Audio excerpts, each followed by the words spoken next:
Hello বন্ধুরা, কেমন আছো সবাই? চলো আজকে দেখে নেব এই নভেম্বর মাসটা তোমাদের কেমন কাটতে চলেছে, তোমাদের প্রেমজ জীবনের জন্য অবশ্যই। ঠিক আছে, চলো। আচ্ছা, তোমার না কমিউনিকেশন আসতে চলেছে, মেবি তোমার পার্টনারের তরফ থেকে ক্ল্যারিটি পেতে চলেছো তুমি। কিছু কিছু বলতে চাইবেন উনি, ক্লিয়ার কমিউনিকেশন করবেন তোমার সাথে।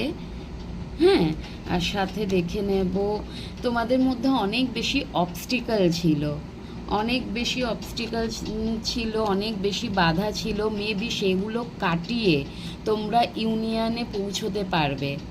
হয়তো তোমাদের ম্যারেজের জন্য তোমরা ভেবেছিলে, হয়তো ম্যারেজের জন্য, সেটার জন্য অনেক বেশি বাধা বিপত্তি আসছে, তোমরা বুঝে উঠতে পারছো না যে কি করবে। সেটার জন্য না ক্ল্যারিটি পেতে চলেছো এবং তোমরা ইউনিয়নে আসতে চলেছো, তোমাদের মধ্যে একটা ইউনিয়ন হতে চলেছে। আর তোমার পার্টনার না তোমাকে ভীষণভাবে তোমার প্রতি অ্যাট্রাকশন রাখে। উনি তোমাকে নিয়ে কিন্তু মানে একটা বাচ্চা সুলভ এনার্জি তোমার পার্টনারের, তোমার জন্য শিশু সুলভ এনার্জি আর কি। তো তোমার জন্য ইম্যাচিওর হয়ে যায় বিহেভিয়ারটা ওনার।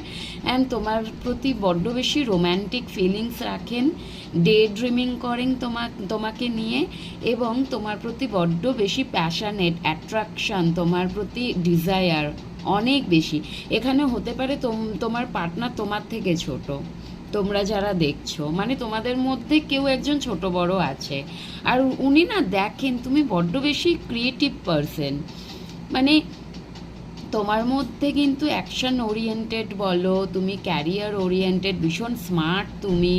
তোমাকে দেখেন আর উনি তোমার প্রতি প্রেমে বারবার পড়েন বাচ্চাদের মতো। হ্যাঁ, মানে ভালো এনার্জি, খারাপ নয়, খারাপ ভালো মিলিয়ে এসছে। এবং তোমার সাথে না লং টাইম উনি থাকতে চাইবেন, তোমাকে কমিটমেন্ট দিতে চাইবেন। এখানে আমার মনে হচ্ছে ম্যারেজটা ইন্ডিকেট করছে বেশি। হ্যাঁ, ম্যারেজের জন্য তোমাকে হয়তো তোমার সাথে তোমাকে কিছু বলতে চাইবেন, ক্ল্যারিটি দিতে চাইবেন, যেটা অবস্টিকালগুলো রয়েছে সেগুলো কাটাতে চাইবেন, এবং তোমার সাথে একটা ইউনিয়নে আসতে চাইবেন যাদের জন্য ম্যারেজ পসিবল না। আর যাদের জন্য পসিবল তাদের জন্য কিন্তু ম্যারেজ এখানে সম্ভাবনা আছে। ওকে, চলো টাটা বাই, সবাই ভালো থেকো।